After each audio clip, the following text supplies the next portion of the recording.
Hey everybody, how's everybody doing today? Welcome to my photo editing live stream where you submit your images for me to edit using DxO Photolab 7, my favorite editor. And I have a special discount code that's good through Monday if you're interested in purchasing DxO Photolab 7 for 15% off. So those links will be down in the description of this video, but um, otherwise you're gonna have to wait until like a random sale, usually on Black Friday.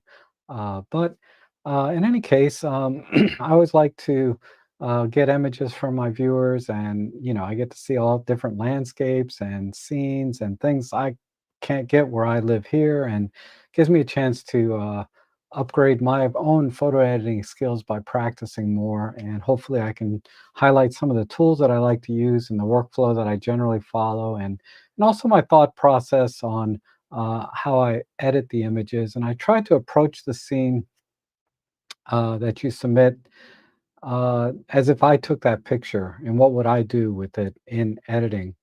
And so it's very subjective as always. You may like or not like what I do with the image, but it's what I would do if it was my own image. And feel free to leave comments in the chat section. It's hard for me to look at those while I'm editing, but I'll try and go back through them, after I'm done editing an image, and see if there's any comments or suggestions. I'm always open to suggestions on the edit. So with that said, I did get, I don't know, 7 or 8 images. I didn't count them off. Excuse me. Um, but we'll go ahead and get started. So let me see if I can pull up. I'm gonna move this over here. Give me a second to set up. And put that window there and that window there. I have this window here. Okay, and also just let me know in the comments that you can see and hear me okay, because that's always an issue in live streams. Something, one little thing can be off and nothing works right. Um, but I'll go ahead and pull up. Let's see. There we go. So I should be down in the bottom left corner, and you're going to see Photolab 7 opened up. So I have 6, 7, 8, 9 images today. All right. Oh, hey, Roger. And I see Paul is here. And yeah, it's just Roger and Paul. It looks like 16 others have joined in. And I'm going to, let's see, Roger says, has a quick question.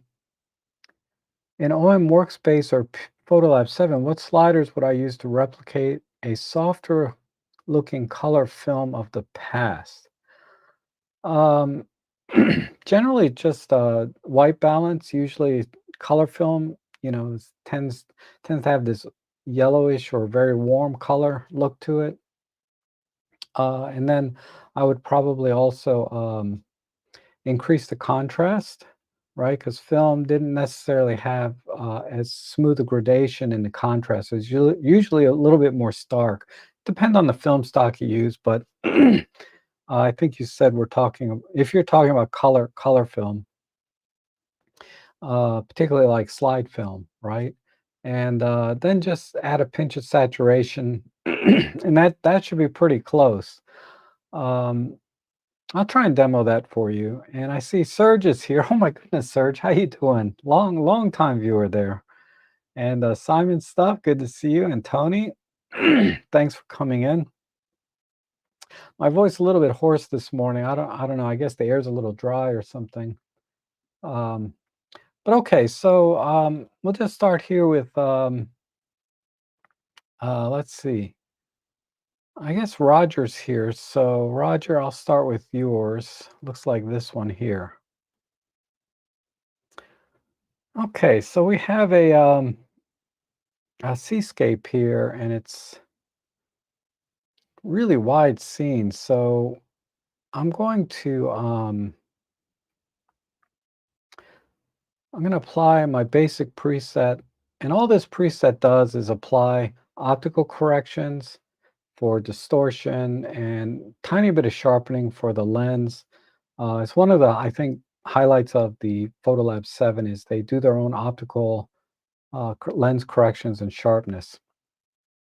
Okay, so next thing I like to do is generally I like to crop the image to the composition that I feel looks would work best for the scene. And generally, these very expansive scenes like this, I like to go super wide. So I created a 16 by 7 to sort of simulate the old panoramic. I guess it's a Hasselblad camera, but the 16 by 7 aspect ratio. And the horizon looks really straight, so I think we're good there. And then the white balance looks pretty much spot on. That's usually the next thing I do. Maybe I'll just add a touch more warmth. Okay, and then from here I start looking. Oh, I'm sorry. Also, I like to apply the camera's native color profile that DxO has developed. It's supposed to emulate the standard or natural profile in a camera, but they also have natural. Natural, I like using natural a lot, and I can just look at these other ones real quick. I think natural look best. It's very, very subtle, and it may be difficult to tell when we're looking at this, through a live stream. Particularly if you're rewatching this right away, uh, you might have to wait a good 2 to 6 hours before it YouTube's compression is finally done. But in any case, we're here, and oh, hey, Walter and Mahi is here, or Mihai, I'm sorry. Lonnie, good to see you. Oh, hey, David, how are you? Okay, so the next thing I like to do, so once I kind of got the colors where I want them to be and the crop, this is where I start working with some of the global settings for lighting, and I want to add some dynamic contrast to the scene. Um, so usually these hazy kind of scenes, I think about, does the haze add to the sort of feeling of this scene, or is it a distraction? And I think in this case, it's a little bit of a distraction. I'd like a little more crisper scene here. Um, so let me just turn on clear view. And that's maybe too much. So I'm just going to back this off a little bit. And okay, and then let's see. This is really well exposed, I gotta say. Maybe just push the shadows a tiny bit. And I think that's all I need to do really with the overall exposure and any kind of global settings. Because if I try to do anything else here to add some drama, like if I try and crush the blacks a little bit or, you know, push the shadows more, the image starts to look a little bit weird. So I'm just going to do some minor adjustments on this particular image when it comes to the overall exposure. Now, Photolab also has like this auto setting here. They call it DxO Smart Lighting. And if I turn that on, it's not really doing anything because, like I said, it's already pretty well exposed. And you can do spot weighted metering as well. But what that does is if I lock in like a particular highlight or shadow that I don't want to change, like I'll just pick a mid-tone, for example. You know, I can adjust, it'll try and adjust everything else in the image while maintaining this particular luminance on whatever area that I highlight. But like I said, it didn't really add or subtract much from the scene because it's already pretty well exposed. Now the next thing I want to do is see if I can add some more dynamic lighting to the scene. And I'm going to have to do it locally since there really isn't any global controls here that made an attractive change, so to speak. So we're going to go all the way over here to the brushes, And this is where you make the local adjustments. And what's nice about the local adjustments is you can mask them via colors or luminance or lighting, so that doesn't affect anything more than a certain color or doesn't affect more than a certain uh, light or gradation. And you'll see that as I'm going through it. So I can see the light is definitely coming in here from the left side, but it's very, very flat. So what I'm going to do here is I'm gonna adjust the lighting over here like this, and I'm gonna push the luminance a tiny bit, just so it has less effect on some of this landscape. And let's just brighten it up a little bit. And then also I'm gonna warm it up because this looks like it's a few hours before golden hour. So I'm gonna try and emphasize that.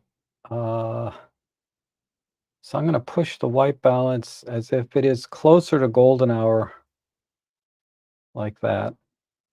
And let's see if we can bring out the clouds a little more. And let's see. Yeah, that's looking better. I might have pushed the highlights too high. Let's go about there. Then I can back off some of this white balance.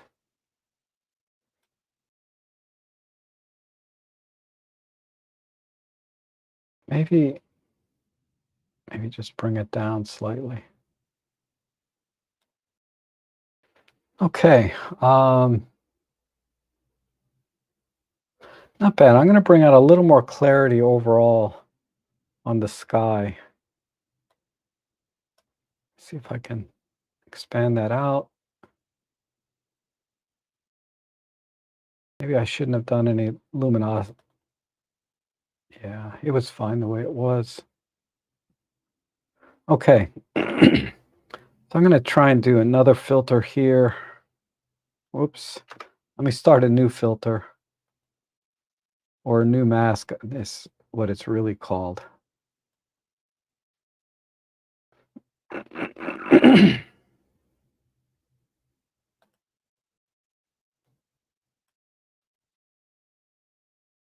Just really crank that up, and then let's push the white balance a little bit warmer, maybe a little more magenta.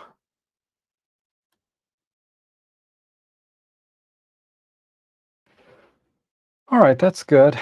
Uh,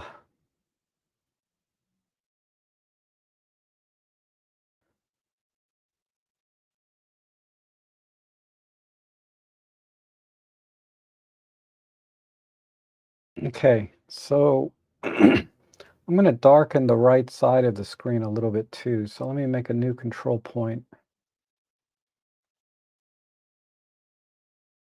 and just bring it down. Because I want the fall off of the light to go from very, very bright over here, which is virtually clipped, all the way to over here. And maybe just cool it off a tiny bit and add a bit more magenta.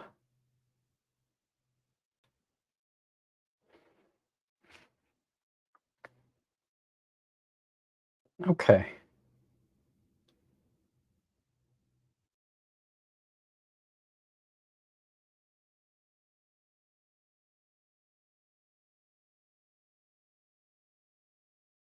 All right, that looks good. And then one more thing I want to do is, since the sun is kind of coming down in this direction, because you can see the light on the rocks, I'm just going to add a little bit more luminance over here.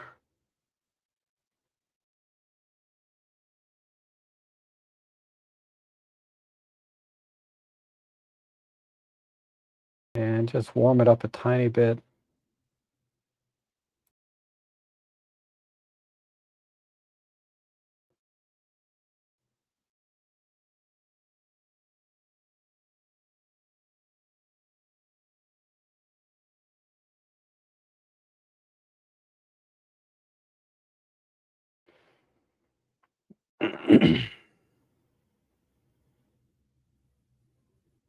Okay, and then let me go to the colors. I'm thinking I'm going to sample in here. Just bring it down a little bit.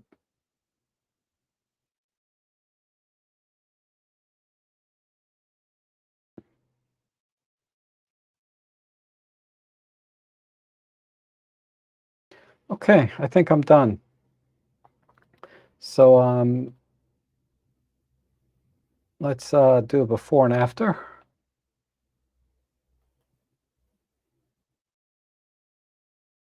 So on the top is the before, on the bottom is the after. Ugh, the white balance a little bit strong on the left side. So I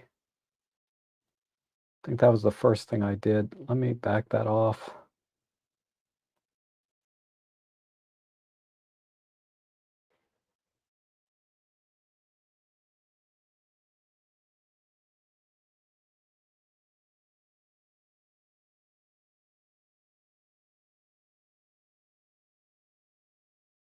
Just give it a little bit more bite.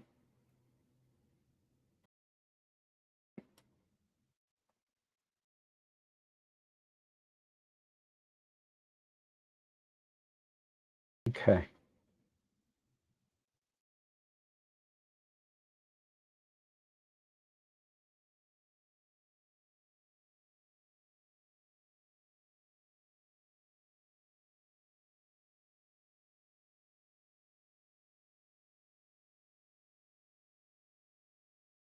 It's too much, too much. Sorry, it's a little sensitive.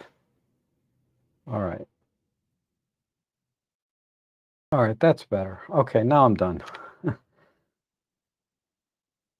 I'd probably play with this a little bit more later, but so as you can see, the image on the bottom has a much more dynamic lighting, I think. And because the one on top, it's a little bit soft and hazy, and I just like it a little bit punchier. So let's do a full screen on that. And there you have it. Without me in the shot. Okay. Let's go to the next one. And I think I saw Surge. Okay, let's do Surges next. All right, another landscape. So on this scene here, I think the haziness actually adds to the mood of the scene. So I'm going to try and minimize, any kind of clarity or getting rid of that. And in terms of crop, let me apply my basic optical corrections first and see. I don't think I need to crop this at all. I think this is composed, it has a nice balance to it of clouds and land. So all I really want to do is probably just warm this up. So let me go to the color. I mean, let me pick something more on the shadowy side. See where that takes us. Doesn't really do much. So we're at 5400. Let me just warm it up a bit. And I'm going to select the camera profile here. Let's do natural. Yeah, natural looks good. Okay, now I do want to add a little bit more contrast, specifically here where the light is and in the clouds. So I think what I'll do is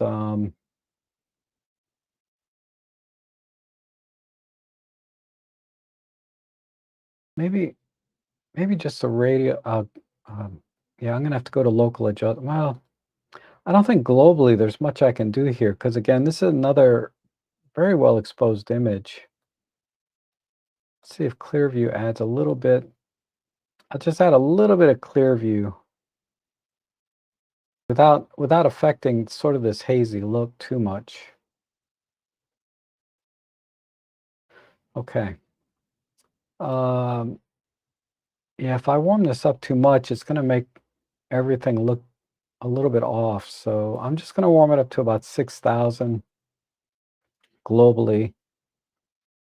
And then let's see if we can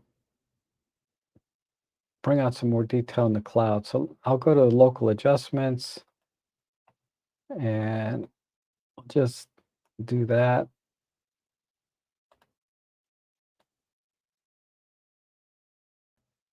Okay. Uh, Maybe some micro contrast.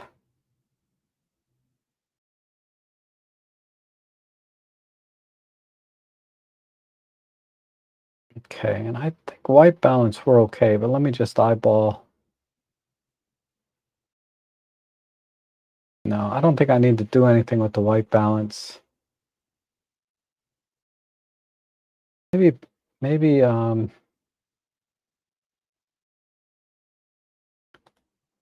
maybe work with this blue a little bit. Oops, I meant to just make this smaller. Let me see if I can just pull it in a little bit.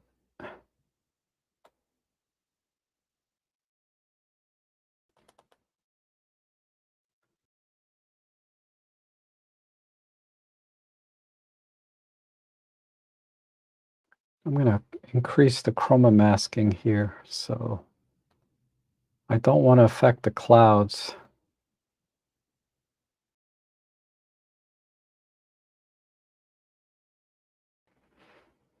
Okay.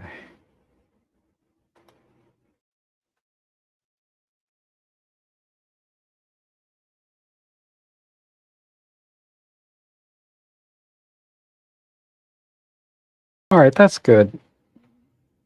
All right, let me work on just this side where the light is. So I'm going to create a new mask or radial.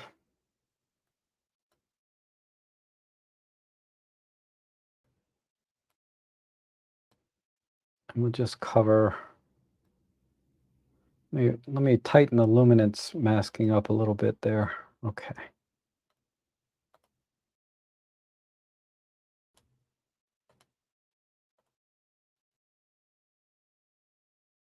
All right.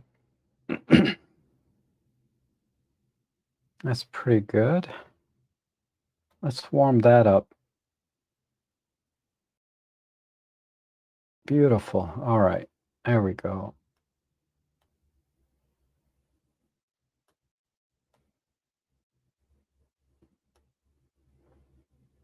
Okay, and then a tiny bit of contrast. Just give a little more definition there. And maybe just push it a little bit.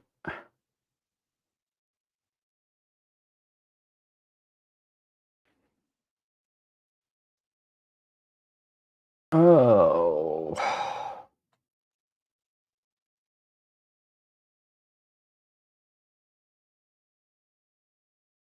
There we go.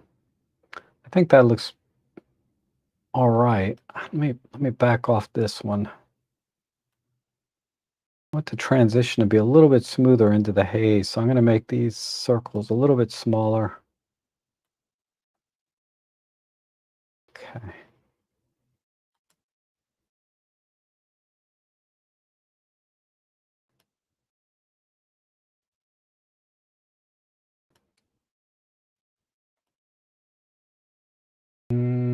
No, I don't like these. I need these to be not quite as warm. So I'm going to make a little bit more because there's a little bit of light down here.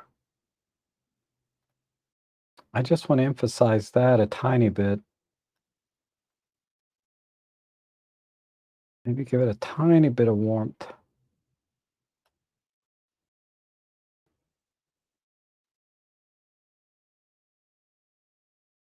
A little bit of contrast.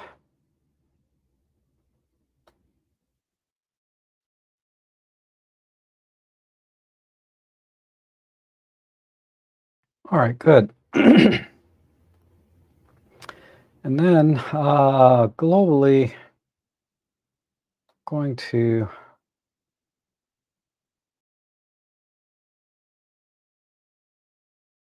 just pull the blacks in a little bit more.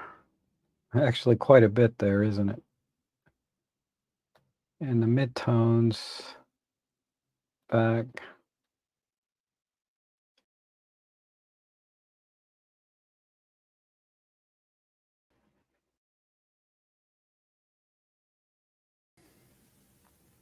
Okay, I think that's pretty good. Maybe just a little bit of touch of warmth globally. Let's see.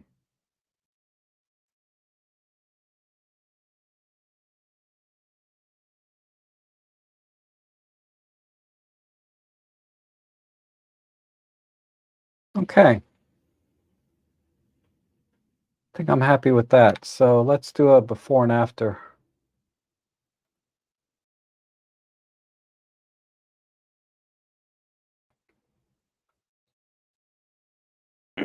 So I left most of the haze in all around the, foreground and background, but the center, I did want to get some clarity in here so you can see sort of the details. And then of course the clouds and by warming it up you get this more of a teal kind of color, but I think that looks good.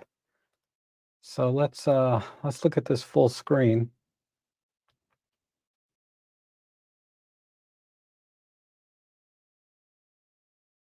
Yeah, I like it.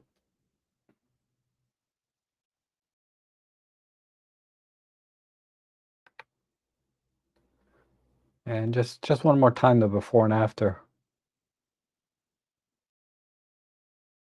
So again, it's still a fairly soft image, I think, but just gave it a little bit more bite. All right, let's go to the next one. And oh, Walter's here. Hey, Walter, good morning. I need to get that trigger to you, maybe this weekend. I'm going to be in Quiet Waters Park tomorrow. Um, okay. And Mahi's here. Oh, Lonnie's here. Okay. Lonnie, let's do yours next. So it's these, looks like these deer or elk or whatever they are. Antelope, sorry. Okay. So, yeah, this one is just slightly underexposed, which is okay. What's this, a D750? I used to have that camera. Yeah, so we don't have to worry about slightly underexposing a D750 because that thing is amazing. Um, so what we're gonna do is we'll go, yeah, immediately I can see we're gonna need to brighten the image, but let me apply my basic optical corrections and give some thought to the composition. What strikes me first is there's a lot of horizontal lines here, with the mountains, the grass line, and then the layers of mountains. And however, the subject is the antelope in here. So I think what I'll do is I'm going to crop vertically because horizontal lines tend to keep the vertical crop from looking too vertical.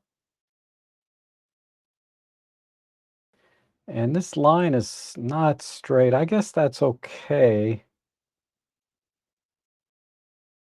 Let me see how the elk's eyes are doing.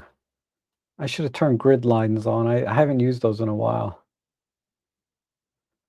I think we can tilt slightly about just maybe just less than 1 degree to the left.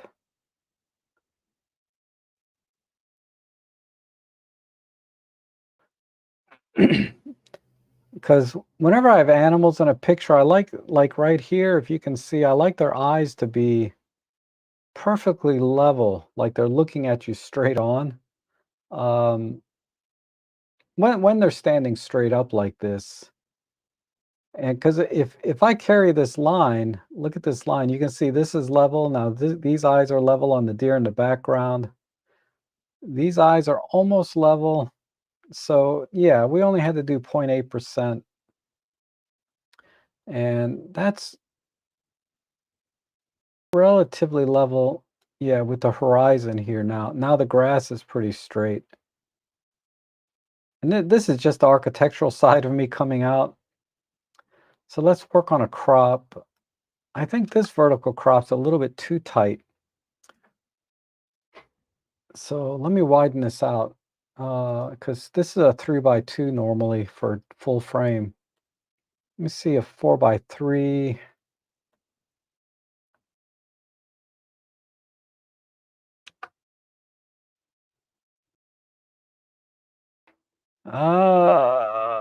Let me just look at one more 5x4. See if I can bring.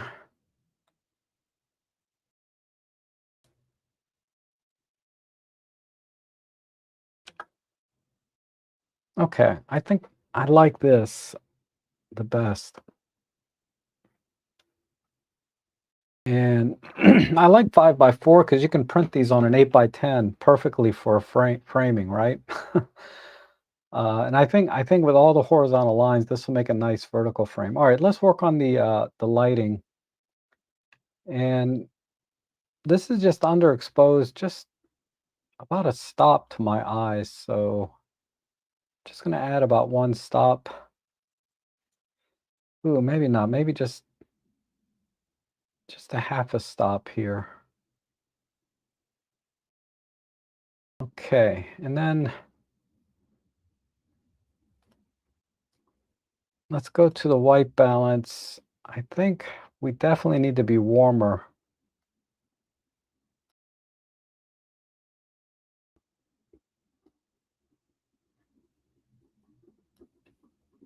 Let me just try cloudy. Cloudy works. That's pretty close. I can go back and tweak it later, but I think that works. And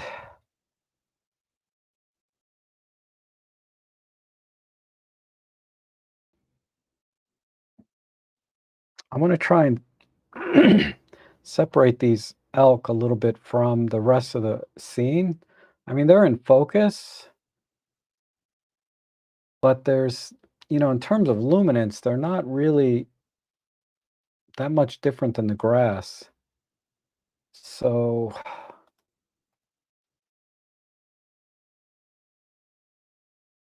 sometimes like to look at the black and white just to kind of get a feel for where the light levels are without the distraction of color. And sometimes black and white just looks good, right? But let me apply Nikon's profile. Okay, so colors were good. I think we're good on color, and I'm just gonna brighten these elk up a little bit more. So let's go. Let me see if there's any other global adjustments I can make. Maybe pull the blacks in a tiny bit, add a little bit of clarity. See, if I push the shadows, it's pushing because these antelope and the grass are about the same luminance. When I push the shadows, they both brighten up at the same time, which is not exactly what I want. Because I like where the grass is at in terms of luminance. So I'm just going to work on the elk. I keep calling them elk, the antelope, individually.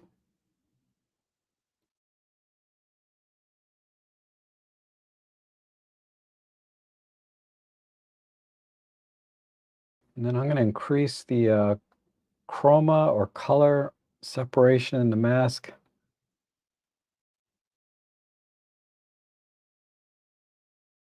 Just to keep it a little more separate, particularly from the mountains in the background. I had to go up quite a bit on that. Usually when I'm working with chroma and luma sliders, I don't have to make that much, usually a plus or minus 10, but in this case I did almost 20. Let me just do one more click. All right. And then I'm just going to brighten them up.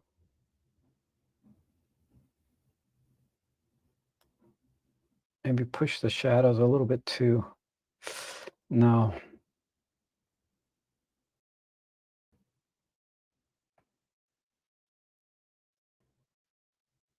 I need to get right in here.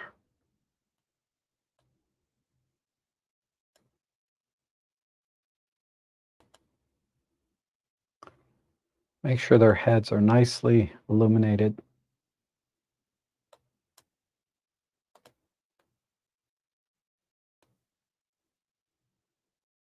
Let me push the blacks now.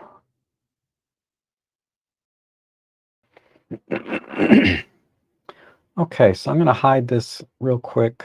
Yeah, before and after. All right, that's good. Now let's add a little bit of contrast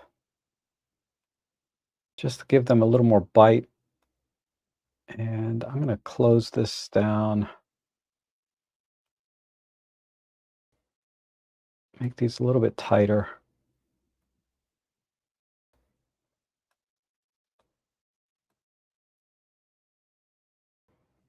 Particularly this guy, I'm getting a little bit of haloing because he's the only one, or she's the only one right up against this very dark background in a meaningful way, I should say. All right, there we go.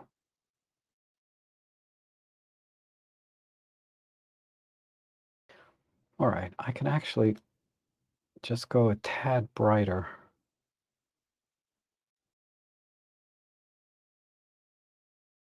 and a tad more contrast. All right, good. Getting a little bit, let me back off the contrast a little bit. All right.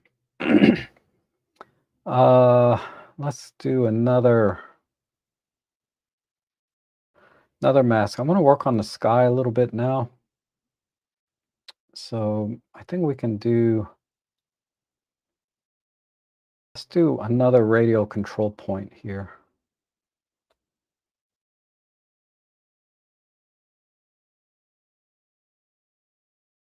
Because in this case, the light's kind of coming from the right side, but this side, I want to bring out the clouds over here. Just give them a little bit more pop. And actually,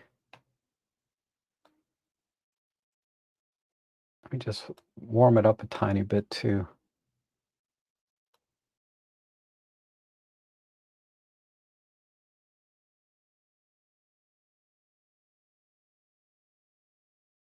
The question is, where do I want the bright part?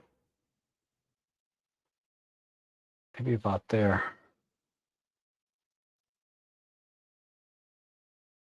And just give it a little more warmth. Spread that a little bit more. Let's push the luminance up about 10, because I don't want it to affect anything below the clouds. So by masking the luminance a little more, and I can show you the mask, you can see how the radial filter or masking is only really affecting the sky and nothing else. Just a tiny bit, but doing this very subtle masking helps it look more natural rather than having these harsh, transitions from point A to point B, I guess is the best way to put it. All right, let me see if I can add another luminosity mask, maybe in this direction. Oops, sorry, I have to start a new one. If I don't click on the plus sign, what it's going to do is create a mask of with the same settings, which is not what I want.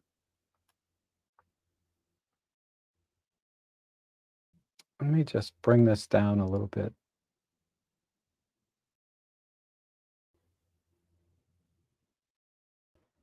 Give it a little more saturation.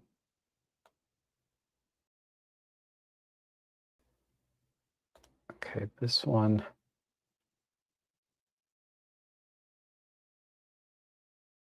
I'm going to spread the mask chroma because I want it to spread a little bit more.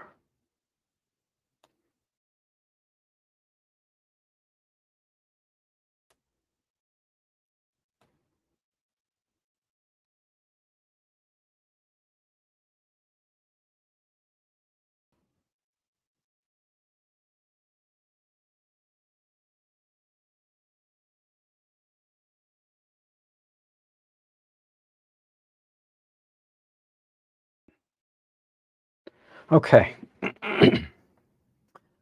uh, there, now the clouds stand out, I think, a lot better. What if I crank up the clear view just a little more? All right, let's do something with the grass now. So I'm going to create another control point. And since this is kind of bright, I want this line to kind of come down to this corner. So let's just do another radial down here and increase the brightness a tiny bit. And let's push the white balance. Just warm up this corner and then add some.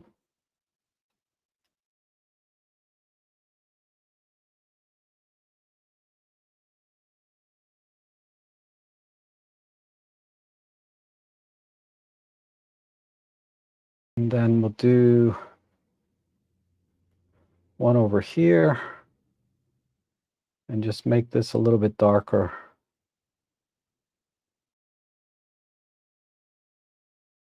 And, you know, some people, they like to just pull the exposure, but I'd rather pull individual tones that I want to darken. That way it's, again, I think it looks more natural when you do it that way.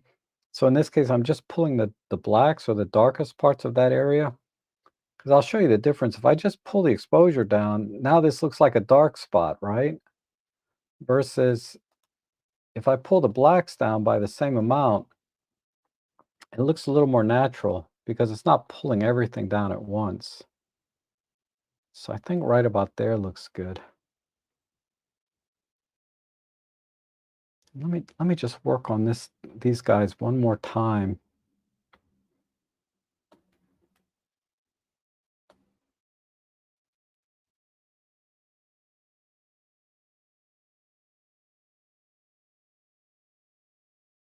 Because this area in here,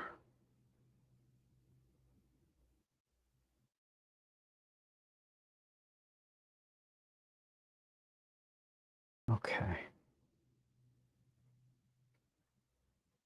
All right, let me do a quick before and after and see where we're at.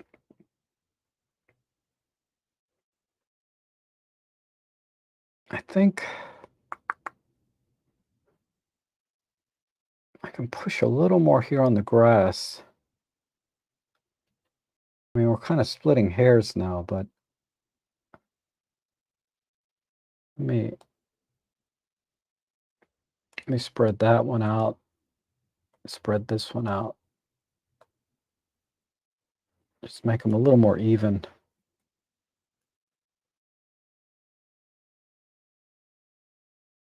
I'm just going to give a touch on the exposure.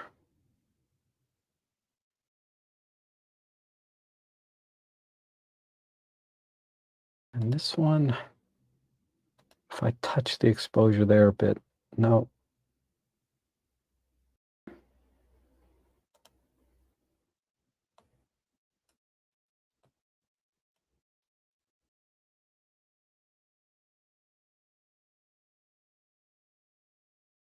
That's too much. All right, I think I'll leave it. I could spend more time. I'm not completely happy with this corner, but in the interest of time. So let's look at a before and after.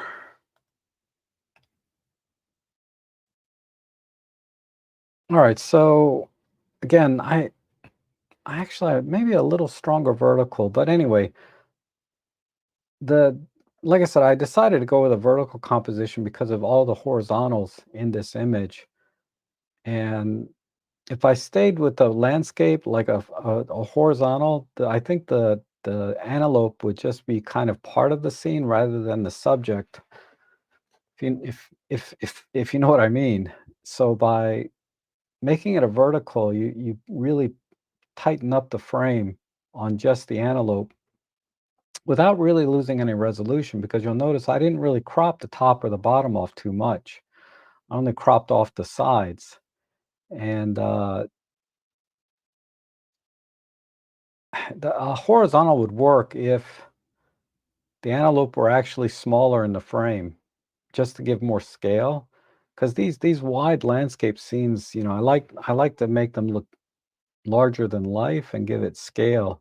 So if these were a little bit smaller in the frame, maybe down here, like, just almost like ants, that would be a great wide shot. But for subject shots, I think this works better. At least that's what I like. So there's a full screen. Uh, I think that looks pretty good. I notice it looks a little bit brighter on YouTube than it does on my screen. So, and I have my screens very dark because I like to print time to time. So if my edits look a little bit too bright to your eyes sometimes, it's partially because I have my monitor set kind of dark. So what I'll do is I can just do a global, take that half a stop off. Maybe that looks better to you instead of so bright. Uh, but right in there, somewhere in there, within a half a stop of this exposure, I think we're good. Okay. Um, let's go to Murat because I think I saw Murat in here. Let's see. Jeff Painter, good to see you. And um, Serge has a comment here. I went to the Alps on family holiday 2 weeks ago, and I took the M5 Mark II with the Zuiko 75 to 300. I did an edit of this image with Photolab 7 and posted on Flickr. I'm curious to see your edit. Oh, okay. I'll check out what you did. I am curious. Um, and Walsh says, nice diagonal across the frame with this original crop. Ooh, I'm not sure which image you're talking about anymore.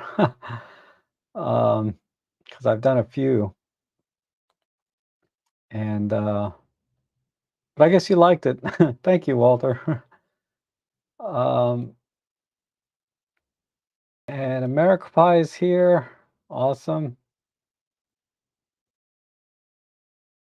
And William, oh, thank you so much, William. I really appreciate that. Super chat from William. That's awesome. And Paul asked why a vertical crop. Okay, hopefully I explained that. If you're still not sure why I did a vertical crop, just you can ask me again, and I'll try and elaborate on the deer. And Lasse's here. Awesome. Joanne, good to see you. And William says, I like the vertical because of the three distances, specific foreground, subject, and then a background, all distinct. Yeah, that's definitely a big part of it, right? Okay, there's a lot more chat there. You guys seem pretty positive so far. I appreciate that. So let's do, I think I saw Lasse here, Joanne. What, I don't know. I'm just gonna go. All right, so this one here, we're definitely a bit underexposed, right?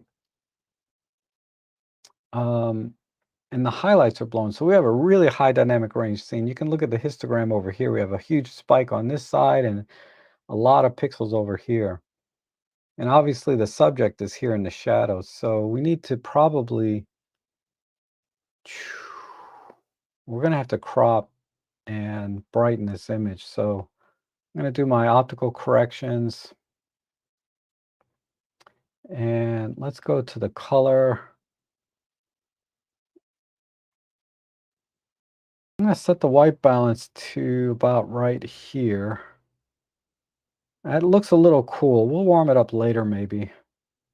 Maybe just a tad warmer. I'm mostly worried about the bird color, not so much what's going on around it. And then, of course, let's pick the wow, it's an EPL3, man, oldie but a goodie. Let me look at natural. I think natural looks good. All right, now let me work on the composition now. Normally I do the composition first, but I think let's try. I normally for wildlife, I like to do square crops. So let's see how this works out. And this I don't know if the log is crooked. Everything's crooked. So let me just bend this around.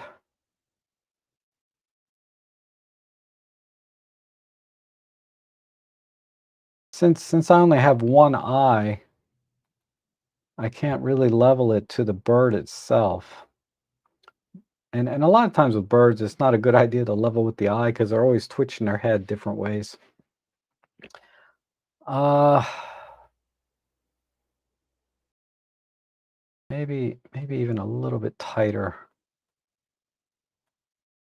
Because mostly what's in the background is of no consequence. It's all blurred out. All right, that's okay. I think this log is sitting crooked on the table, so that's kind of what's throwing off the overall kind of feel of the scene. And this table, okay. That's okay. All right, so now we'll go over here to these global exposures. I don't think smart lighting's going to know what to do. Yeah, smart lighting's lost. So I'm going to do this manually. I'm going to just brighten the exposure because the highlights are blown anyways. No point in trying to recover those. So what I want to do, instead of making the subject brighter, I'm going to make the background almost bright or not, I wouldn't say non-existent, but inconsequential. The background is going to be inconsequential because it's blurred out and it's also blown out in terms of exposure. And the only thing that's of importance is what's going on right here. Let me go back. This horizons and lines just bother me as an architectural guy. I just need to, I might go back and forth to that quite a bit. All right, that's a little better. Uh, okay, now let me get rid of this distracting red over here. So I'm going to go down here, get the eyedropper tool, select that, and just desaturate that. Let me spread that to,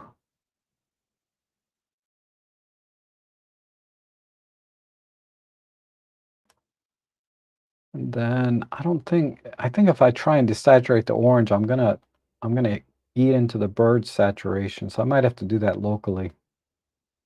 Yeah. So let me do that one locally. Let's do some local adjustments. Um, so what I'm going to do is just desaturate this orange right in this area here.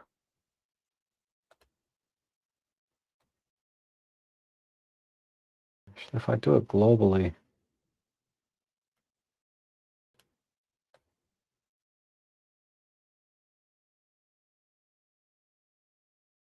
and desaturate all of these blues and browns.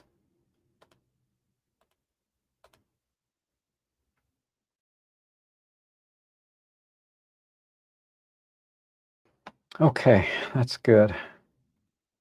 And then I'm going to do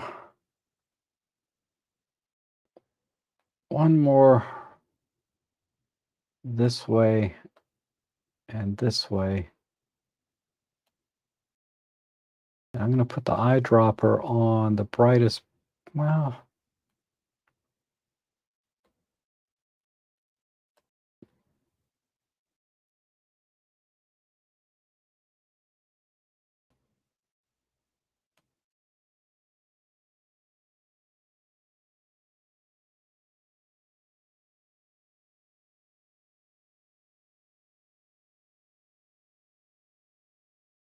that's not working too well. There's just too many tones. What I was going to do is try to wash this out even more.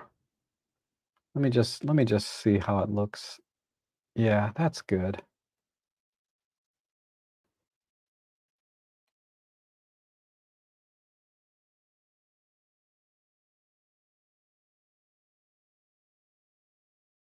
Okay.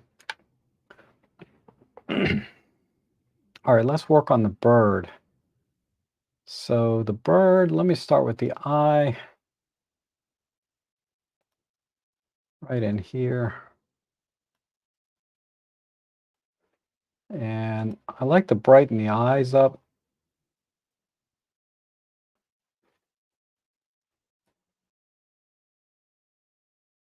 Okay. And then I'm going to bring some of the color back into the bird because it looks like it got a little bit desaturated. So let me start a new control point. Well, let me go back here. We're good. Let me just brighten it a little bit more globally. Okay.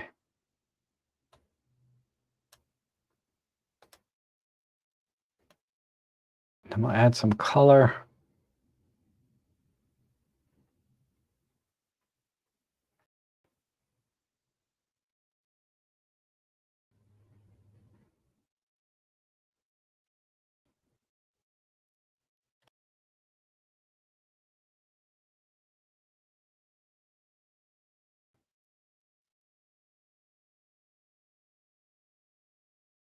Okay, good. Let's expand that a bit. Just to make, with birds, I concentrate on the eyes and beak. Sometimes the talons, their claws a little bit. And then let me back off this and this.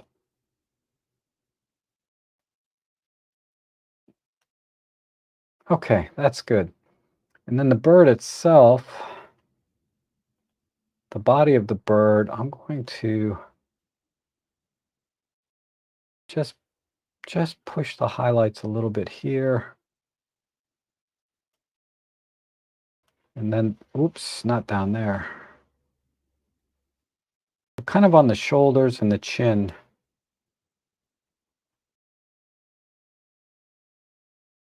Let me give it a little warmth.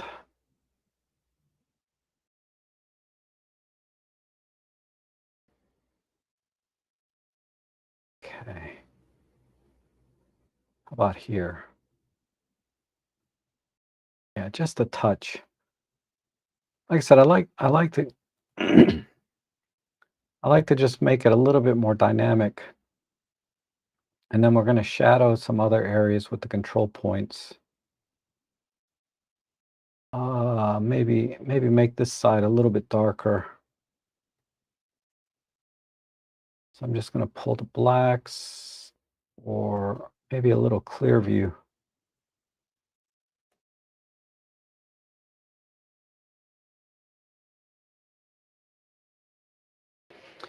Okay.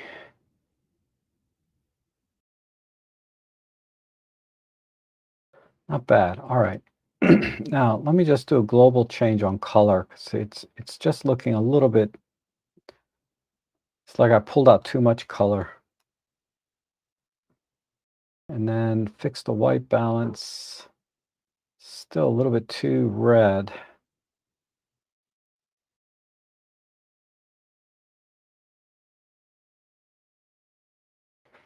And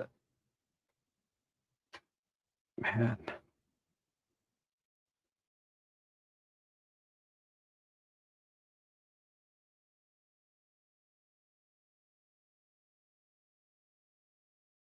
Okay. I think I'm done. Only other thing I might do is just give this table a little bit more,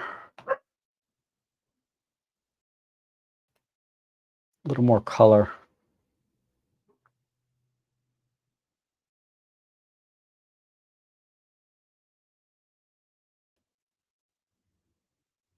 All right, we'll call it there. Uh,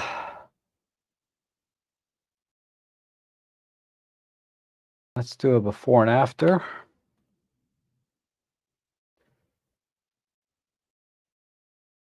So there's the before and after. So I think it was better to raise the exposure of the entire image rather than trying to push shadows on this because it would just pushing shadows instead of raising the exposure in this case would have, I think, a detrimental effect to the image. It would just look weird. um, because there's this very strong backlighting. So I chose to, just get rid of the background completely, desaturate it without making it black and white, and then overexposing it so it just kind of falls off a little better. Uh, and then focusing on the bird itself and giving the bird all the dynamic range in the scene. Um, so let's do a full page image here, and that's what I came up with. Uh, yeah, situations like this in the field, I would use a flash, but I know you don't always bring a flash, so this is probably the best you can do in a scene like this, unless you manually expose the image. But if you're using the camera's, ESP metering or matrix metering, that's what you're going to get, is what we saw before. Okay, very good. So we've done these, this one, this one. All right, let's do lasses. So we have some flowers. Um, Man, this stick, if this stick wasn't here, it'd be better. Because that kind of makes this right side a little bit unusable.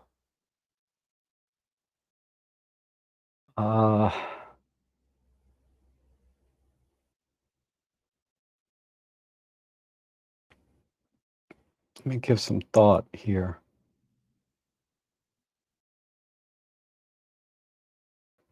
And the lighting on these flowers is not great either. This is a little better. All right. So let me get my optical presets in, and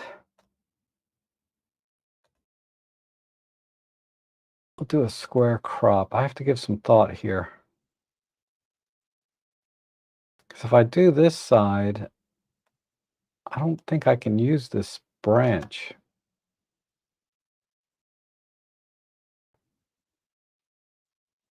So what I'm going to do, let me try this side. Oh, let me do 4x3.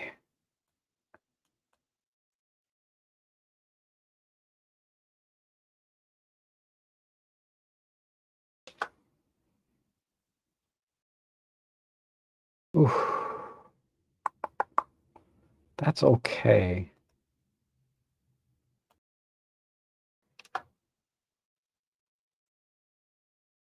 All right. I think that's better. Um,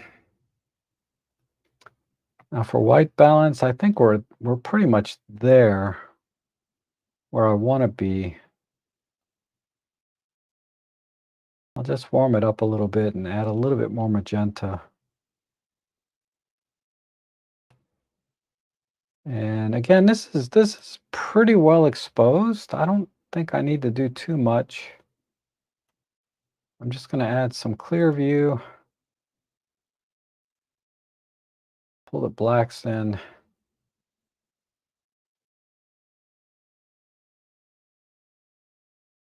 Okay, that looks good. Maybe the shadows too. So I'm just trying to minimize all this green. Let's do some local adjustments. I want to bring out these yellows a little bit more.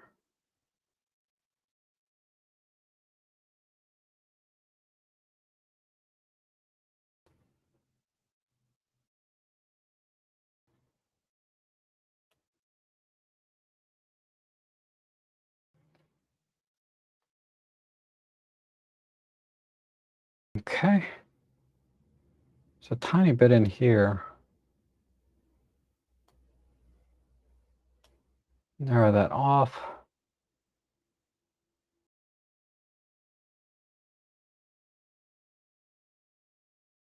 I think I'm done.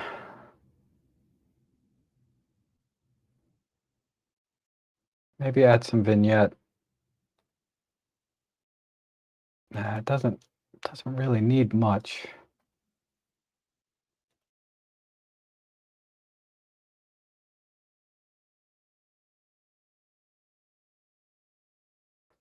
All right, I'm going to call it there.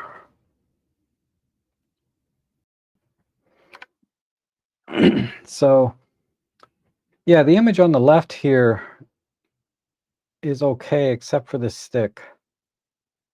I just don't like these distractions being so close to the subject. And I'm not creative enough to think of a way to use parts of the image, so I'm just going with the entire uh, I'm just going with a full flower on one side and cropping in. So that's my final edit there. And it's a little bit warmer, emphasizing some of the yellows. Okay, let's go to the next one here. Wow, look at that.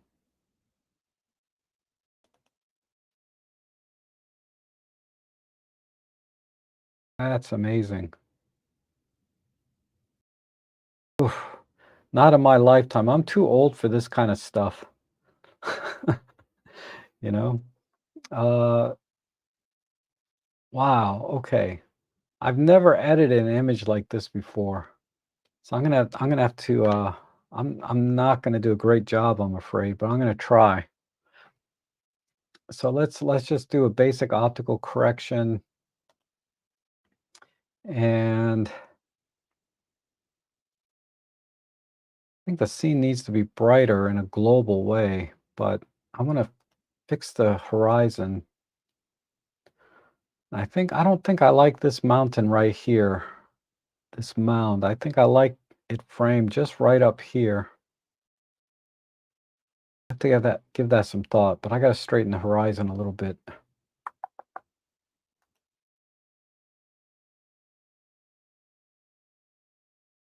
Okay.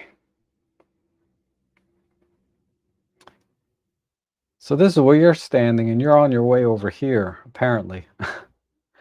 Man, you're brave. I mean, I get the willies looking at this picture. I'm like really afraid of heights.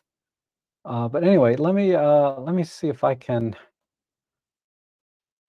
because there's a lot of verticals and there's really only one horizontal in this image. So I don't feel like a vertical would work at all. Maybe just less mound.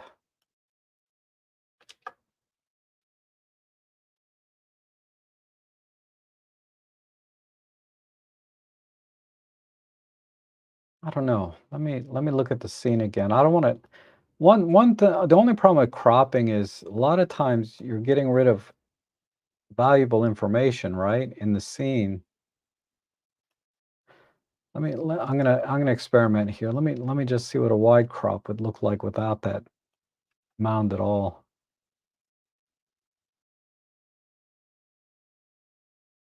Yeah, I like this better. Let me see what that was. Yeah. I think I like the 16 by 9 better. So let me do this in a way that keeps most of the scene.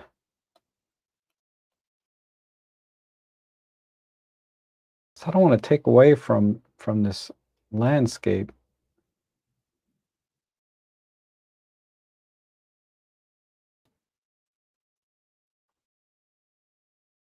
Okay, that works for me. Uh,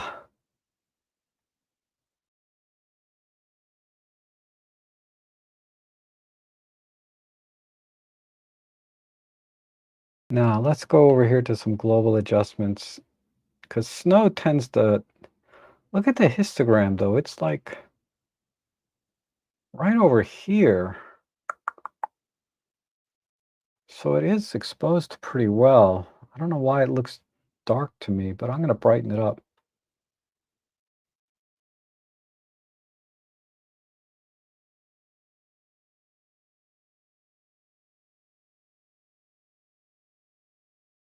Yeah, that works. And I'm sorry, I forgot to adjust colors. Let me pick natural.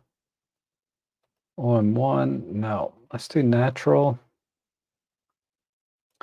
And wow. I want it to look cooler, not warmer. Let me see what the ash shot was. 5,700 versus 6,600. Gosh, is it just me or is it 7,000? Wow. 7,000. I'm going to stick right here. All right.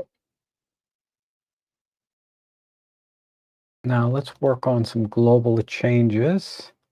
I think all I need to do here is contrast.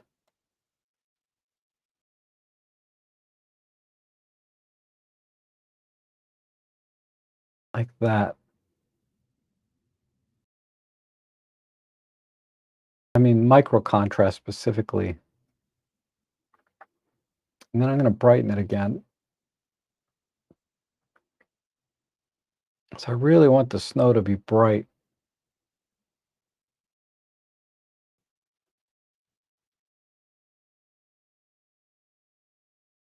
All right, that looks good. Maybe right there. And for local adjustments, I'm just going to see if I can bring out some of this sky and the clouds. So again, let's try with micro contrast, maybe some clear view. Pull in the highlights a tiny bit.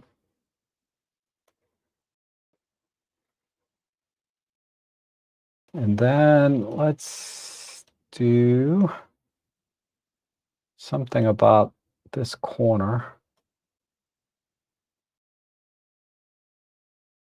Thinking, yeah, that looks stupid. Let's give it a little bit of magenta.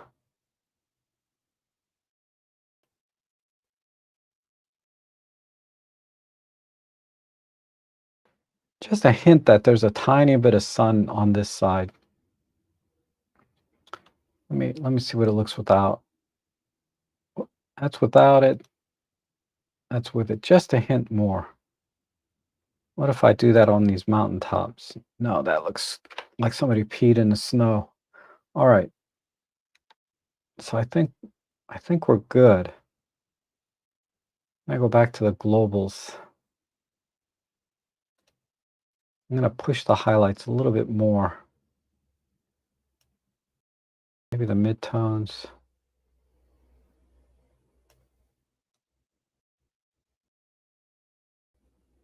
I think that's all I need to do here.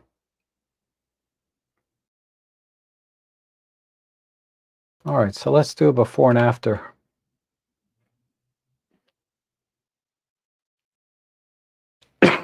Excuse me.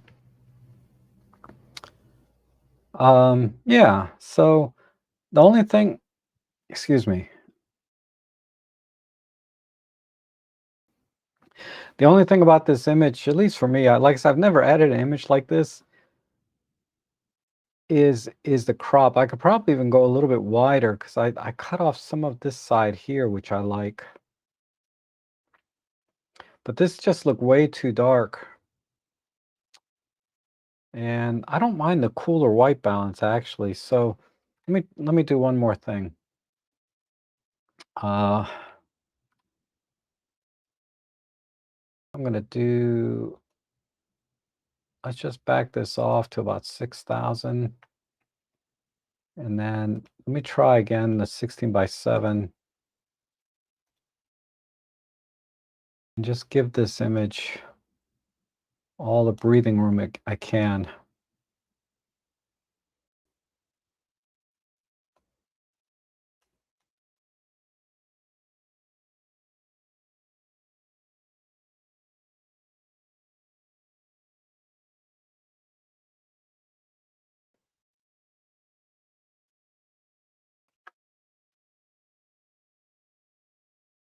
All right, that works.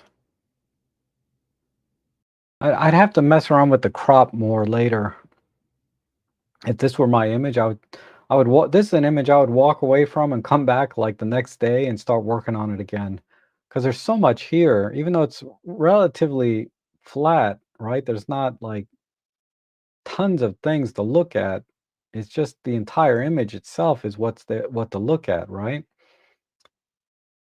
So I would walk away and come back to this, but this is my initial run at it. Okay. Uh beautiful shot though, and very kudos to you if that's you taking that picture. All right, let's see. Where are we at? The flowers, that okay. Wow, we got three more. I need to hurry up a little bit. I'm taking too long here.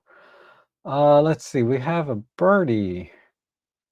A little bit off crooked too, it looks like. Based on every single flower stem sticking up is kind of slanted, whoops, slanted to the left.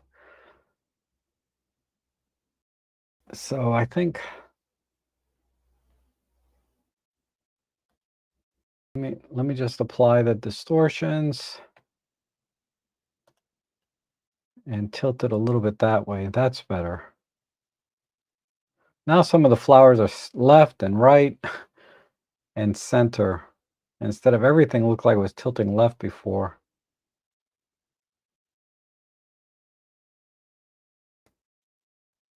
Maybe just back a little bit. Okay. And let's go to the color. White balance looks good. I don't see anything to change there. Let's try natural profile. Let's try the camera. I think natural looks good. Nice. The greens are a little bit stronger in the natural. And then we'll do the crop.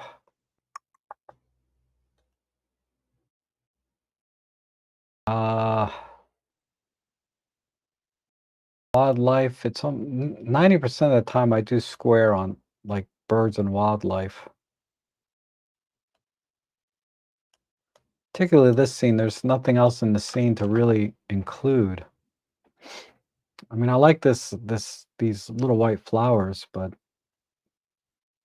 all right, let's separate this bird a little bit from the background. So what I'm going to do, since it's already nicely kind of cut out, I'm going to try and use this auto masking tool.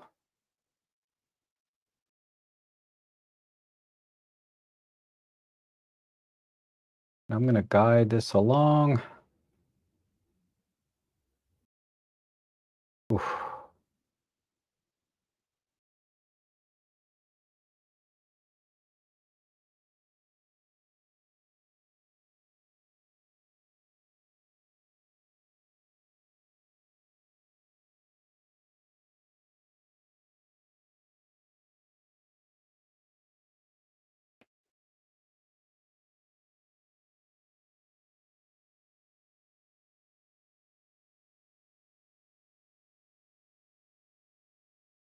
Don't really need to mask this in, but the legs usually are not a problem. It's usually the body. Okay, so I'm going to underexpose this to see how the mask went. Not bad. Bad. Let me erase a little bit in here. And I like to just do a feather type erase. A little bit here. All right, not bad. All right.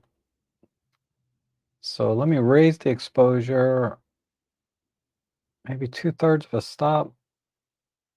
Then we'll pull the blacks in. And then pull the exposure down.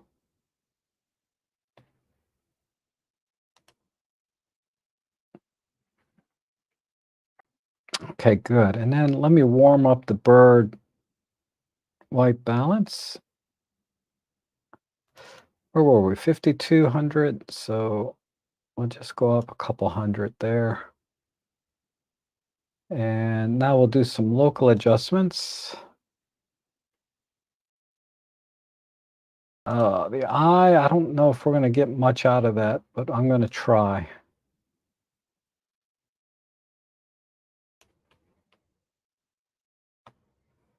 So I'll push the shadow.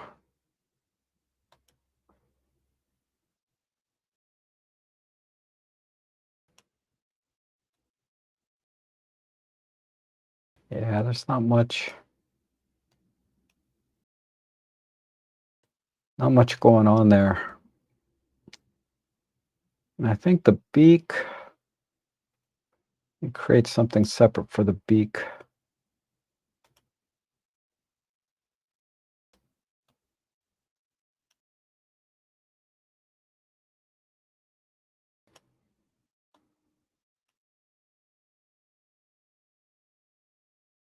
Okay. And let's see, I'm gonna go back to the bird mask. See if I can add just a little bit of vibrance and then pull back the orange a tiny bit.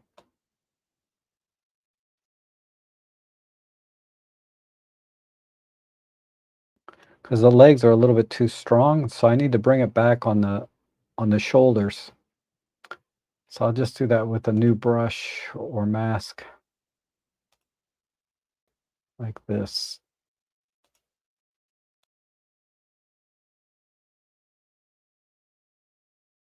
And this time we'll do a color mask. Okay. Yeah, saturation.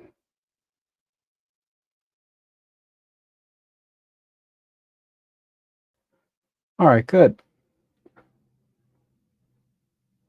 And I think a little vignette and we're done.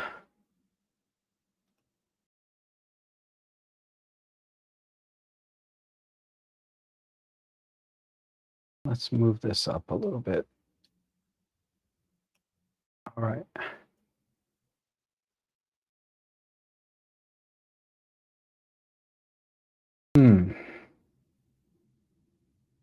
I'm debating about these greens here. Just desaturate those a tiny bit. How about the luminance?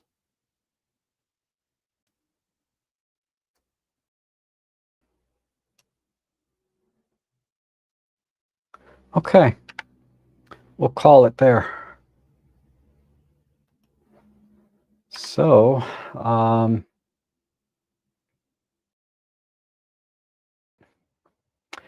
there's the before and after. So yeah, basically it's a square crop. Ooh, this bird, when I look at it like this, the bird looks like it's been pasted in there.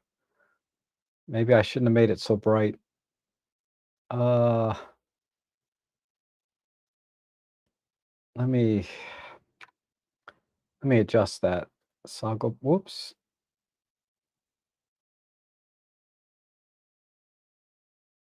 Adjust that. We'll just do a third of a stop.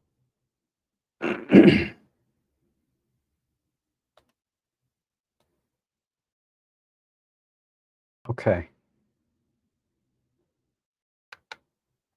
So full screen. That's the final edit. But yeah, just a square crop, minimize the background by desaturating and make it a little darker, and then emphasize the details on the bird, like the eyes, the beak, and any colors, any specific colors, not just all colors, but so this bird has specifically like these oranges on it that I wanted to accentuate. And I think that looks pretty good. Depending on the bird, you're going to accentuate different colors, right? So I think that's good. And let me see.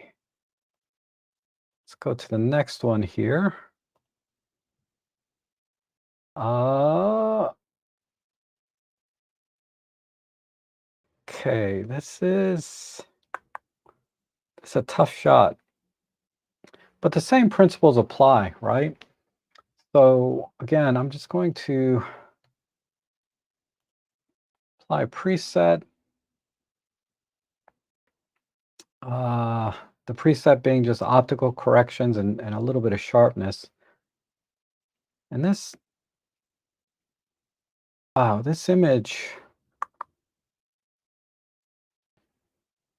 obviously it's focused on the flowers, but this is at f20. Wow. How did you get a setting like that at f20? With the Olympus cameras, or Micro Four Thirds in general, you want to be at f8 or lower if you can. Otherwise, your image is going to be a little bit soft because it's kind of this image a little bit soft because normally when I apply the optical corrections, it kind of snaps in and makes this really tack sharp. But this, even after that, it was kind of. But okay,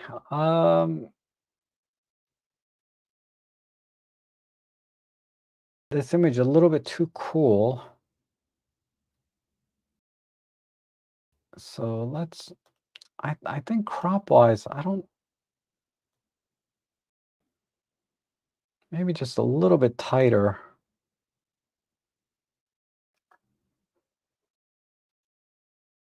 And then I need to emphasize the riders here and de-emphasize again the background. But I think white balance wise, yeah, just a hair warmer.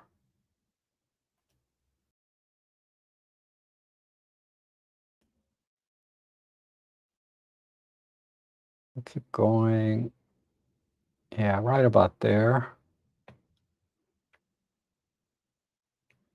I mean, overall, the exposure is pretty solid. We'll just add just a global third there. Well,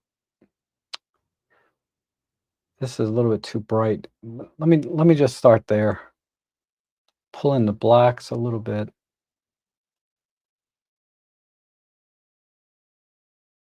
Because I don't think, yeah, all right, let's do this. Let's go to local adjustments. See if we can, this time I'm just going to use a brush. Let me,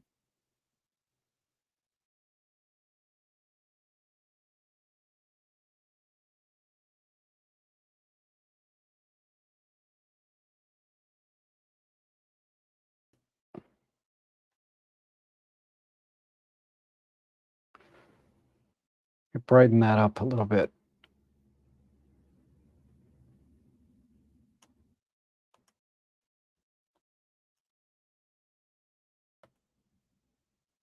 And then go back over here and pull this down.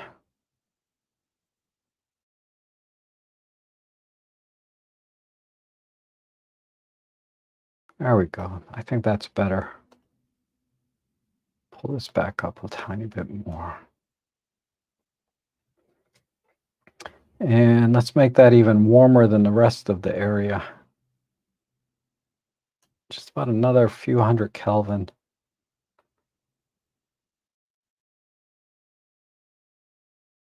Okay.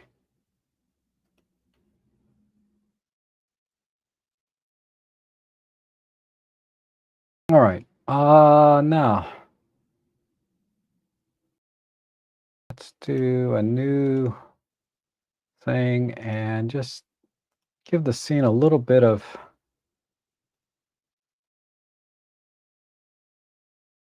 light here and there.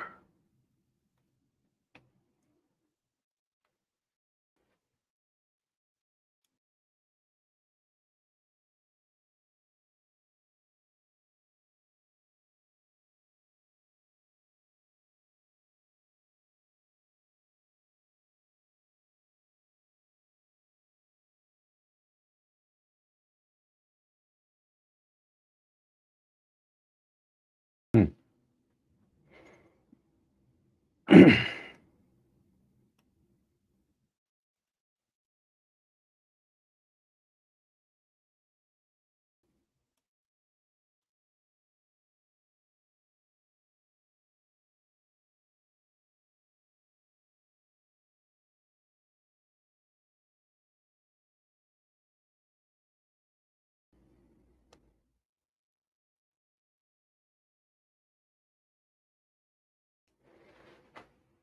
Yeah, that one's not working.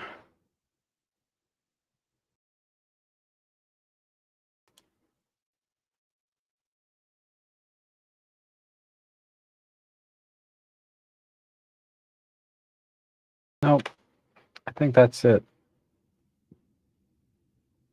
We'll just warm up those spots a little bit.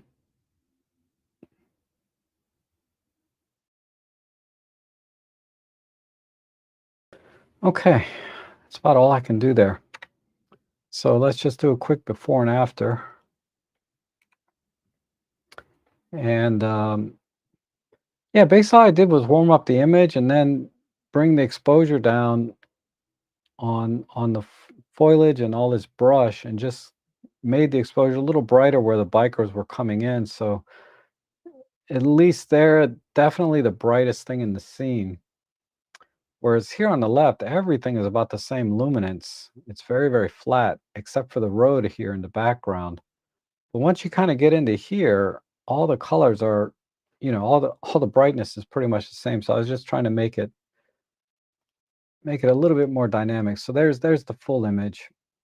And yeah, if you could have got this shot like at f8 instead of f20, I think it'd have been a little bit crisper. I'm curious how you got to f20. I'm trying to think. Maybe you're in shutter priority at 1/250th of a second, and then the camera had to just crank the aperture up. But that's if you're are you at base ISO? I'm just curious for how. No, you're at ISO 25,000 aperture priority. So you dialed in f20. Okay. Wow. Anyway, that's my final edit. Okay. Let's see. Last one. Okay, we have a church here from John Follows. Another, I think this is John, right? Long, long time viewer. Maybe since day one, maybe. But we have a church, and there's no headroom here for me to do any kind of like perspective correction. So we're gonna have to deal with the converging lines. And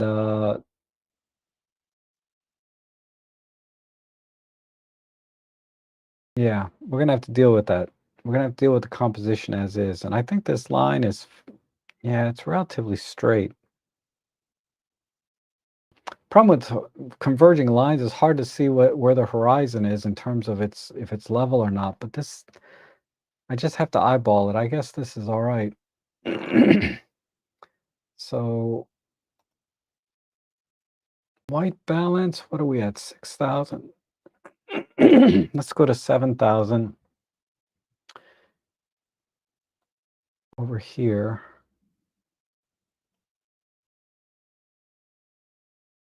And I'm going to try and push the shadows a tiny bit, but not too much.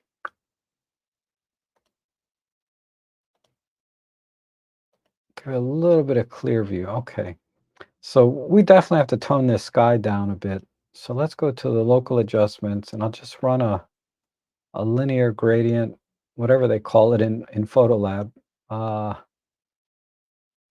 let's increase the luma masking so it doesn't affect the church. Okay, good. We'll just see what's in there. So yeah, there's detail all over the place in there. Okay. And let's add some contrast, micro contrast. All right, good. See if I can bring it down a little bit more.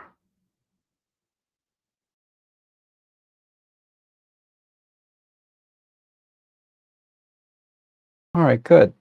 Still a little bit of hot spot here and here, but I think those are just clipped. I don't think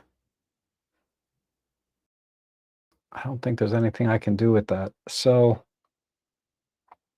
sometimes what I do when a piece of the sky is clipped, sometimes I'll just heal it like this. Yeah, there you go. Now it's not clipped anymore. This is a little bit too close to the church, so I'm going to leave that there. And then, okay, let's go back and brighten the image a bit. Let's just do it globally. About a half a stop. All right, now with buildings, typically I like to get the front door of a building when I do architectural type shots because that's, the main entrance. But here it looks like you were distracted by the clock here. There's a clock on the front too. I would have taken this shot from the front a little more. But anyway, let's see if we can bring out the windows and some of this brickwork or stonework. I'm not sure which. And because again, this image is, in terms of luminosity overall, it's pretty flat, all across down in here. So we're either totally clipped or totally flat. So let's do.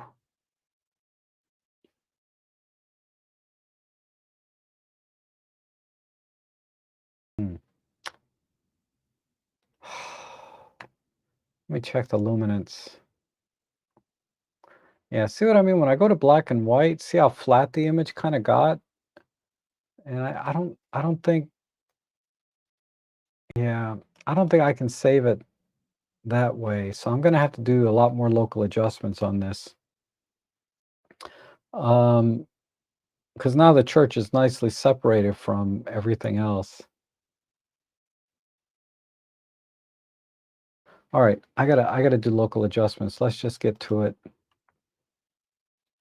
First, I'm gonna separate the street here. Uh,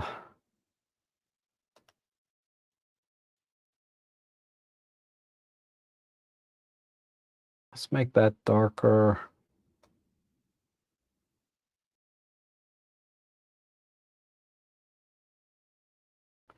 Let's increase the chroma.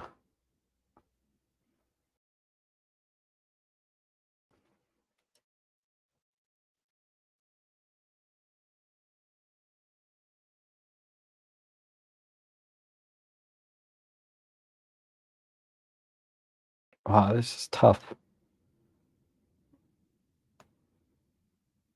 All right, that's good. Um,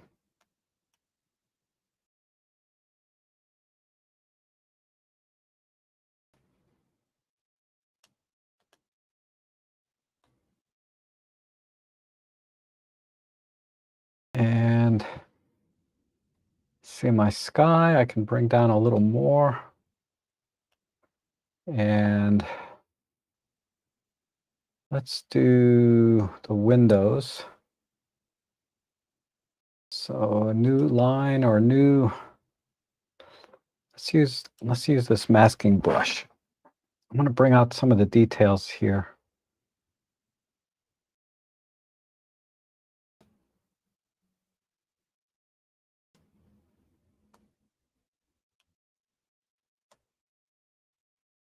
I'm just going to start here.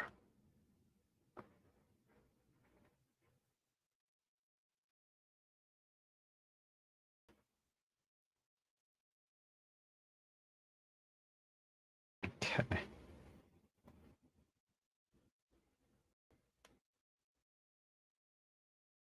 Okay.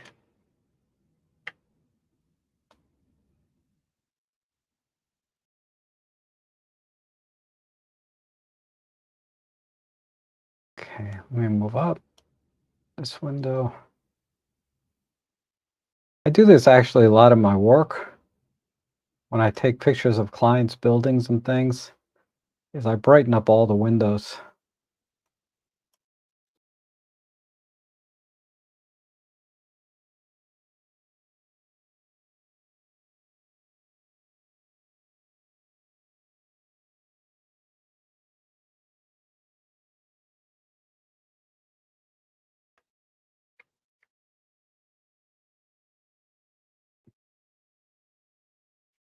Okay. That's that. Nothing else over here. That's not a window. All right. Maybe a tad brighter. Let's push the highlights this time. A bit more shadow. And a touch of warmth. Okay. And then let's see. Let's work on the colors on this side. Let's make these a little more vibrant.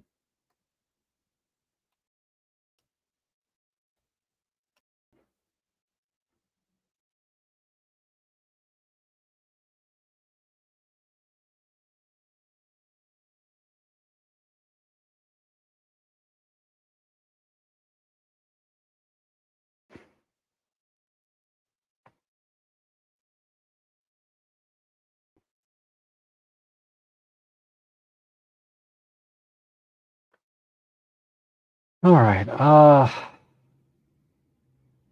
Maybe one more thing. This part is clipped. So let me try something here.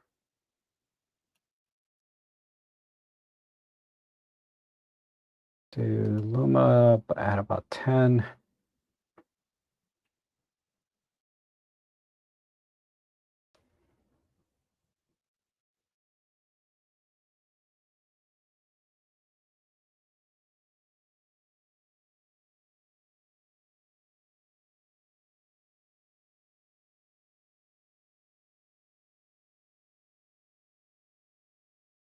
Come on, computer.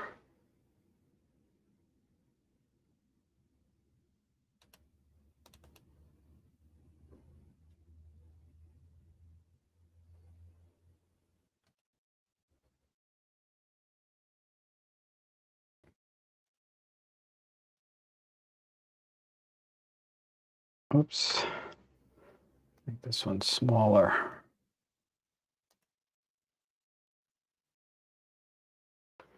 No.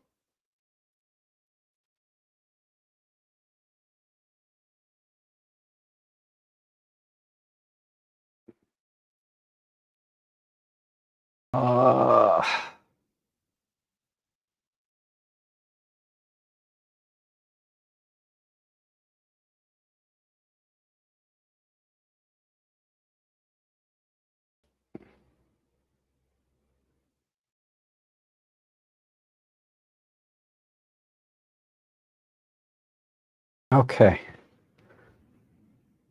And maybe some clear view again.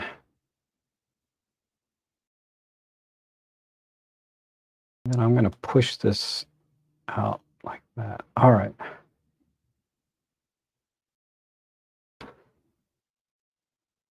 It's not really hitting the church, but I'm going to tighten up the mask a little bit with chroma and a little bit more luma. All right, that's better.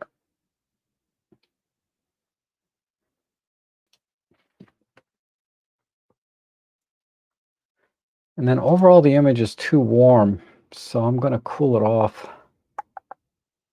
Just a last second drop.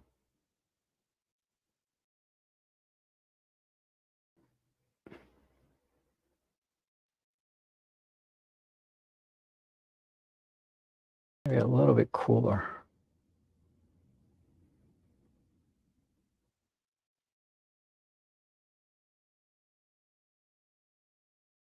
Okay. I do need to push the shadows a tiny bit more.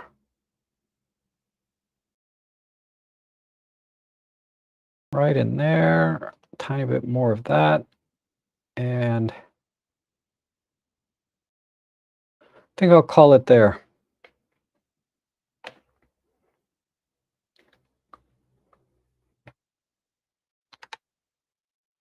So let's, ooh, what the heck? Hold on. Little glitch here in the system. A glitch in the matrix. let's go back, come back to it. There we go.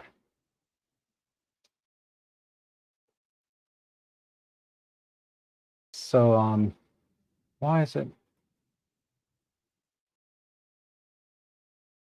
Let me go in.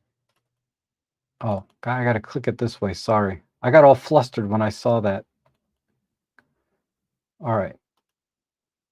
So here's the before and after. Again, I think, yeah, not quite happy with this yellow here, but I think I would use that somehow. Uh, but yeah, basically, I was just trying to separate the church from everything else, and hopefully I got it there. Kind of. I probably need to spend another 10 or 15 minutes on this to kind of get this area here a little better, and then there's a little bit of haloing over here. And just a little brighter here, but I like the windows. The windows need to be a tad brighter as well. Dang it. All right, let me just do the windows. That's gonna have the biggest impact, I think. So which one was the windows? It wasn't that one. It was this one. Let me just brighten these up just about a half a stop.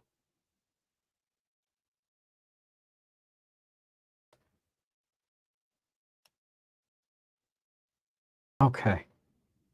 So let's go to a full correction here. So there's the final edit. Oh, I got a line here I can do a comparison.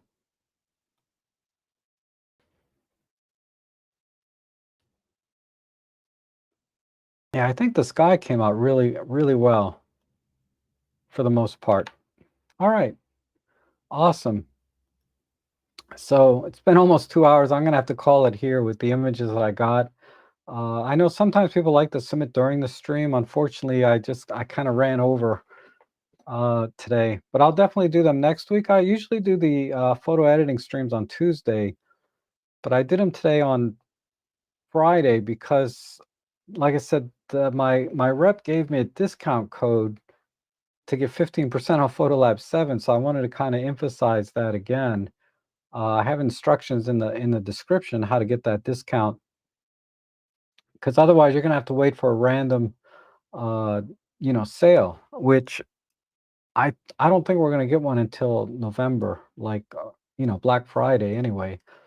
So if you can wait, that's best. That's when you get best deal. But if you're ready to work with Photolab 7 like I do, this is the only way to get a discount right now. And it only works for people buying Photolab 7 for the first time. They would not give me a discount code for people upgrading, say, from Photolab 5 or Photolab 6. I did ask for one, but I got no response. So I guess that means no, but maybe next week. Um, so let me go into the chat section and just catch up the last 5 or 6 minutes here with you guys um, in the chat. So I left off somewhere I was watching Robin Wong the other day, yesterday, I guess. He starts from the bottom and goes back up. That makes more sense because if I keep scrolling up and down trying to find where I left off, I get lost. So Walter says, I don't like the warm spot in the sky. It's unrealistic. Yeah, I didn't do a great job on that. I agree. I think if I spent a little more time on it, I could get it more realistic looking. Um, and then Robert says, nice treatment of the church. Oh, thanks. Yeah, I think Walter's right though. The sky's a little bit. I was a little heavy-handed there. And hide that. And oh, Eric. Oh my goodness. Thank you so much, Eric. That's so appreciated. You have no idea. That helps me out a lot, man. Thanks. Um, Eric is so generous, I tell you. And beautiful edit of the church. Oh, okay. Thanks, Walter. I try. I try, but I am with you on the spot. And Eric says the technique you have on local adjustments and fine tuning. Let me just move this window over here. Get a crick in my neck reading the comments. It says here, on local adjustments and fine tuning and perspective show that after using 4/3 for 14 years, I have only grasped the basics to a complete image. Yeah, you get a feel for it pretty quick. And then Walter asked how it looked. Yeah, I didn't think it looked good in monochrome. It looked a little bit flat to me originally. And then John says, "Hi, Rob. I think you should just crop out the first four riders and do a 610 by 9 to concentrate on the other riders. The surrounding foliage isn't relevant." Yes, definitely. That's not a bad idea. Let me just eyeball it real quick. So what John is saying is to just crop out 16 by 9 and go with crop out that first group of riders. Maybe, maybe. 16 by 9 feels a little bit tight, but that kind of works too. I like that idea. But it's just a tough image because everything is so soft from diffraction. I just could not, I could not, so cropping in that much on this particular image would not be a great idea. Okay, so let's see.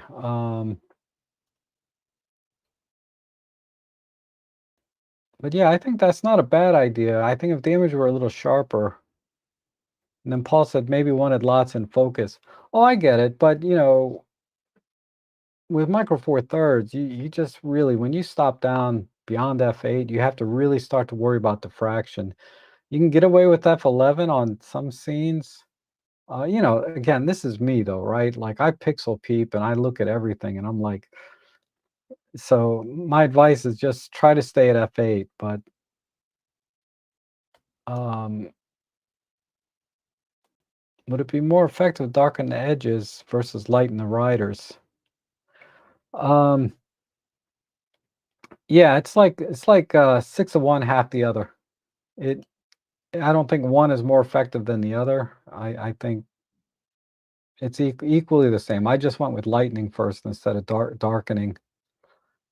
Um, does anyone have a link to the PenF firmware? I bought one, but the USB does not want to play.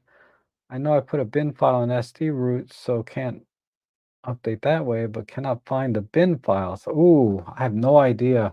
A good place to go is the MU43 forums, mu-43.com. They might be able to point you in the right direction because they've been doing Micro Four Thirds, for life. I just been in it for the last 5 or 6 years. So, um, but I'm surprised you can't update via USB. Maybe try with the app, but that may not work either. But try the app next if you haven't tried that. Oh, and Ed says, yeah, might try the app. Yeah, so there you go. Uh, nice edit. Oh, thank you, Joanne. I appreciate that. I forget which one yours was, but I try. And I think I'm gonna do more manual focus just like I do with my film cameras. Yeah, I'll use vintage lenses, but I'm not gonna manual focus if I have an autofocus lens. Let's just put it that way. If I have an autofocus lens, I'm not manually focusing, but when I do go out with my manual focus only lenses, I don't mind it. It's not bad. And great initial edit on the snow. Oh, thank you. Thank you. And my hi, David says, Olympus is pretty much perfect for mountaineering. I managed to shoot all day after the camera stand the night before oh, that was your image in the snow. Wow. Wow. Yeah, Olympus is pretty durable camera. And Ed's here and Lasse says, thanks. You're welcome. Thank you. I try. Nice edit. That stick bothered you too. Yeah. And then add it. Oh, X meta. I have to do it on Tuesday next week. I just want to get to some of the chat before I go. Rotate the flower photo to the left to get the stick vertical out of. Oh, that's an interesting idea. It crossed my mind briefly during the uh during while I was editing it, but let me just explore that idea just for.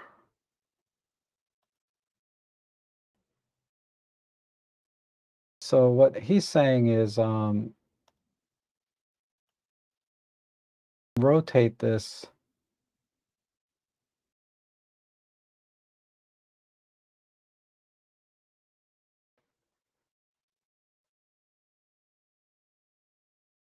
Oops, I had it right there.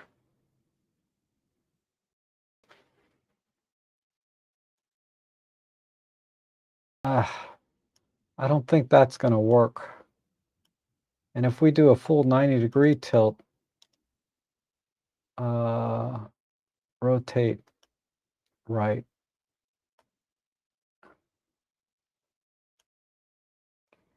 Maybe, maybe, but I still can't really get everything in without that stick there. That kind of works. And then if I brush it with a healing brush, just a little at a time. Photoshop would fix this like in 2 seconds, but uh,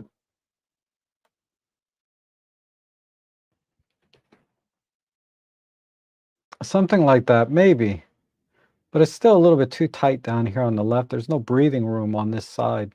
So I think that initial crop I did would be my preference. Let me just put it that way. Okay, so what happened to my chat window? And thanks, Rob. Oh, sure, Serge. I like doing edits, you know. I'm editing all the time. I used to be the straight out of camera guy, but now I'm like editing all the time. And use the chairs or tent poles for vertical alignment. Yep. I was trying, but I think the tree trunk that thing was standing on was sitting off crooked a little bit on that bird picture. And Walsh says diagonal on the mountain, edit. Eh, not sure what you mean by that. And if stuck with the landscape, maybe more pano and lose a little of the grass in the foreground. I can't remember. There was a few landscapes. And Sis Mature, back from Portugal, no overseas trip for 3 weeks. I'll be looking forward to looking at DxO Pure Raw 4. Yeah, it actually it denoises better than Photolab right now. I don't think they're going to add that algorithm to Photolab until, the next release, which is usually in the fall or early winter. But I'm pretty content with the denoising I get now, but I do have Pure Raw 4, and it does do a little better job, particularly with the gradations in the noise. Because sometimes with Photolab 7, right, the current deep prime, you get a little bit of blotchiness time to time when it's really noisy image. And DxO Pure Raw 4 seems to do a little bit better with not having that blotchiness, and it's more, the gradations are a little bit smoother. Um, Off topic, thanks, Rob, for the rubber band hack to use the M1 charger. Oh, yeah. Boy, that was 2 years ago, but yeah. First time doing that this morning. I'm glad that worked out for you, though. It gets you by, right? I ended up selling my EM1 Mark III with the charger, so you know, I don't need it, and I bought a dedicated charger. The flat overcast lighting, so I would keep contrast lower. Probably referring to the the mountain scene. And the vertical crop of oh, great vertical crop of the antelopes. Yep, thanks. And hi everyone, overcast wool in London. Yeah, it's always overcast and rainy in London, isn't it? Being that the vertical, oh wow, being that the vertical highlight the depth of the image. Yeah, these are okay. And this is where I left off. I remember William was talking about the vertical. I think on the on the antelopes or whatever those creatures were. So I'll go back down to the bottom and scanning the MU. Okay, good, good. So we'll call it here. Thanks everyone for joining me today. I hope you enjoyed the edits and you know, I'll be back most likely on Tuesday next week for more editing. But this Sunday I should be live. I just not sure what time yet. It might be closer to 12 o'clock noon. Just a normal photo chat, no editing or anything. Just you know, jibber jabber, right? All right. But thanks everyone for being here. You guys have a great weekend.